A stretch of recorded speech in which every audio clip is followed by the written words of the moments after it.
Hello friends, welcome to Bhuvana channel 27. இன்னைக்கு watermelon rosemilk எப்படி பண்றதுன்னு பார்க்க போறோம். அதுக்கு தேவையான பொருட்கள் என்னன்னு பார்க்கலாம். இன்னைக்கு நான் 1 லிட்டர் அளவுக்கு பால் எடுத்திருக்கேன். பாலை தண்ணி சேர்க்காம காய்ச்சிட்டு இதை கம்ப்ளீட்டா ஆற வச்சிடலாம். பால் நல்லா ஆறுனதுக்கு அப்புறம் ஃப்ரிட்ஜில் ஒரு 1 hour வச்சு எடுத்துக்கோங்க.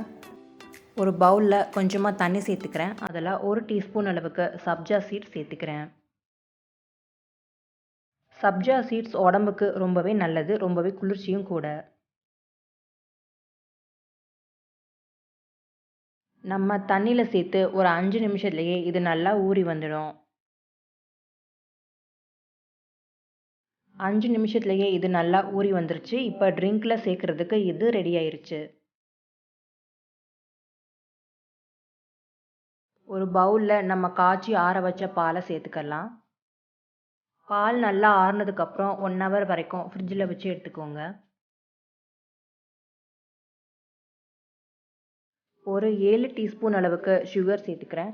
உங்களுடைய விருப்பத்துக்கு ஏற்ற மாதிரி நீங்கள் சுகரோட அளவை கூட்டி இல்லை குறைச்சி சேர்த்துக்கலாம். சர்க்கரை நல்லா கரையிற அளவுக்கு கலந்து விட்டுக்கோங்க. பவுடரை அரைச்சி கூட நீங்கள் சேர்த்துக்கலாம்.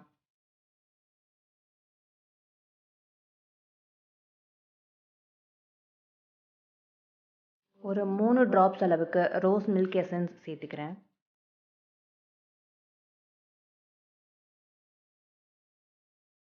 நல்லா மிக்ஸ் பண்ணி விட்டுக்கலாம்.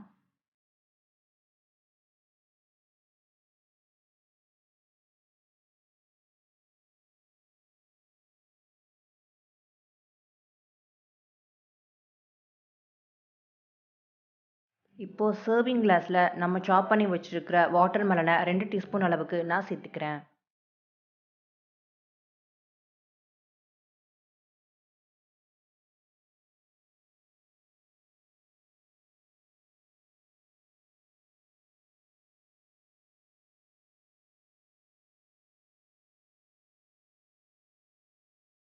ஒரு குழிக்கரண்டி அளவுக்கு நம்ம ஊற வச்சிருக்கிற சப்ஜா சீடை இதில் சேர்த்துடலாம்.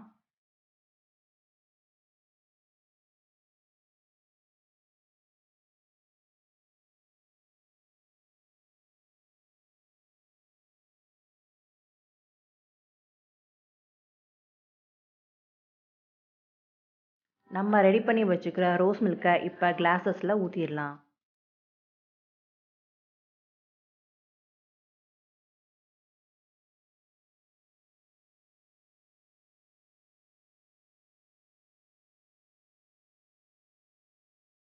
இதுக்கு மேலே மறுபடியும் கொஞ்சம் சாப் பண்ண வாட்டர்மெலன் சேர்த்துக்கிறேன்.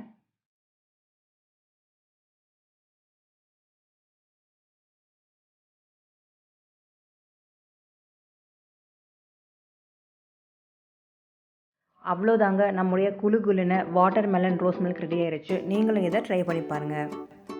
இந்த சம்மருக்கு ரொம்பவே ஆப்டான ரெசிபி. இதை நீங்கள் கண்டிப்பாக ட்ரை பண்ணுங்கள். மறக்காமல் நம்ம சேனலை சப்ஸ்கிரைப் பண்ணிக்கோங்க அண்ட் லைக் பண்ணுங்கள், ஷேர் பண்ணுங்கள். தேங்க்ஸ் ஃபார் வாட்சிங்.